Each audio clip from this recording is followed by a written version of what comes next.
Welcome to spicy பாட். இன்னைக்கு spicy பாட்ல ரெண்டு விதமா கேரட் பச்சடி எப்படி செய்யறேன்னு பார்க்க போறோம். இதுக்கு தேவையான இன்கிரிடியன்ஸ் எல்லாத்தையும் நான் டிஸ்கிரிப்ஷன்ல கொடுத்துருக்கேன், ரெஃபர் பண்ணிக்கோங்க. இப்போ வாங்க ரொம்ப சிம்பிளா இந்த கேரட் தயிர் பச்சடி எப்படி செய்யறேன்னு பார்த்துடலாம். இப்போ பாருங்க, நான் இந்த ரெண்டு விதமான பச்சடி செய்யறதுக்காக 4 மீடியம் சைஸ் கேரட் எடுத்திருக்கேன். இது இந்த மாதிரி ஒரு கிரேட்டர்ல இந்த பெரிய ஹோல்ஸ்ல வச்சு நான் இந்த மாதிரி துருவி எடுக்க போறேன். இப்ப பாருங்க, 4 கேரட்டையும் இந்த மாதிரி துருவியாச்சு. இப்ப இந்த துருவின கேரட் எல்லாத்தையுமே இந்த ஒரு மிக்சிங் பவுல்ல மாத்திடுறேன்.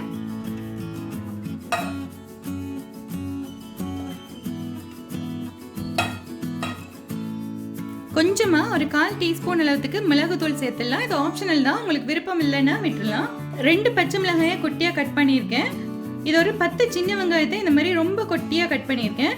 அதே மாதிரி ஒரு தக்காளி எடுத்து இந்த மாதிரி பொடி பொடியா கட் பண்ணியாச்சு. இதையும் சேர்த்துடலாம். அடுத்து குட்டி குட்டியா கட் பண்ண கொத்தமல்லி இல்லை கொஞ்சம் சேர்த்துக்கிறேன் வாசனைக்காக. இப்போ இது எல்லாத்தையும் சேர்த்து ஒரு மிக்ஸ் பண்ணி விட்டுடலாம். பாருங்க, எல்லா இன்கிரீடியன்ஸும் சேர்ந்து நல்லா இந்த மாதிரி மிக்ஸ் ஆயிடுச்சு. இப்போ இதை நம்ம 2 டிஷ் எடுத்துட்டு 2ஆ பிரிச்சுட்டு 2 விதமா செய்து காட்ட போறேன். இப்போ 2 டிஷ்லையும் பிரிச்சாச்சு. ஒரு டிஷ்ல வந்து நான் 1/2 கப் அளவுக்கு தயிர் சேர்த்துக்கிறேன். அதிகமா புளிக்காத தயிர்னா இதுக்கு நல்லா இருக்கும். அடுத்த டிஷ்ல நான் 1/2 கப் அளவுக்கு திக்கான தேங்காய் பால் விட்டுக்கிறேன்.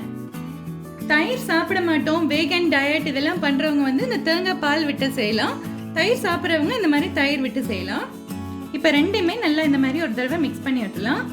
இதுல போடுற மற்ற இன்கிரீடியன்ஸ் எல்லாம் ஒண்ணுதான், வெறும் தயிரும் தேங்காய் பாலும் மட்டும்தான் நம்ம டிஃப்ரெண்டா வர்றோம். இப்ப பாருங்க, நல்லா இந்த மாதிரி மிக்ஸ் பண்ணிட்டேன். உங்களுக்கு அதிகமா தயிர் விடணும்னா நீங்க அதிகமா சேர்த்துக்கலாம். இப்ப அடுத்து தேங்காய் பால் விட்டதையும் ஒரு தடவை மிக்ஸ் பண்ணி விட்டுலாம். இப்ப பாருங்க, ரெண்டையுமே நல்லா மிக்ஸ் பண்ணியாச்சு. இந்த தேங்காய் பால் விட்டதுல மட்டும் நான் ஒரு 1/2 டீஸ்பூன் அளவுக்கு லெமன் ஜூஸ் வர்ற மாதிரி இந்த மாதிரி புளிஞ்சு விட்டுறேன். அது கொஞ்சம் புளிப்பு டேஸ்ட் கொடுக்கும், நல்லா இருக்கும். அவ்வளவுதான், இதையும் சேர்த்து ஒரு தடவை மிக்ஸ் பண்ணி விட்டுலாம். இப்ப அடுத்த ஸ்டெப் வந்து ஆப்ஷனல் தான், இது நோ குக்கிங் தயிர் பச்சடி தான். அடுத்த ஸ்டெப்ல நான் கொஞ்சமா தாளிச்சு மேலால சேர்க்க போறேன். நீங்க வந்து வேணும்னா அதை ஸ்கிப் பண்ணிடலாம். இப்ப பாருங்க, ஒரு சின்ன சட்டியில கொஞ்சமா எண்ணெய் சேர்த்துக்கிறேன். ஒரு 2 டீஸ்பூன் சேர்த்தா போதும். இப்ப எண்ணெய் சூடாயினதும் 1/2 டீஸ்பூன் கடுகு சேர்த்துடலாம். கடுகு நல்லா பொரிய ஆரம்பிச்சதும் கொஞ்சமா காஞ்ச மிளகாய் சேர்த்துக்கிறேன். கூடவே கொஞ்சம் கருவேப்பிலை சேர்த்துக்கிறேன். அவ்வளவுதான். இப்போ இந்த பொரிஞ்ச சவுண்ட் அடங்கிடுச்சு. இப்போ இதை எடுத்து நம்ம இந்த ரைத்தாவில் சேர்க்க போறோம். ரெண்டுலையுமே கொஞ்சம் கொஞ்சம் இந்த மாதிரி சேர்த்து விட்டுறேன். இது வந்து இந்த ரைத்தாக்கு ரொம்ப வாசமா நல்லா இருக்கும், டிஃப்ரெண்டான டேஸ்ட் இருக்கும். இது தாளிக்கிறது ஆப்ஷனல் தான், உங்களுக்கு வேணாம்னா செய்ய வேண்டியதில்லை. இப்போ எல்லாத்தையும் சேர்த்து ஒரு தடவை மிக்ஸ் பண்ணி விட்டோம்னா அவ்வளவுதான், ரெடி ஆயிடுச்சு.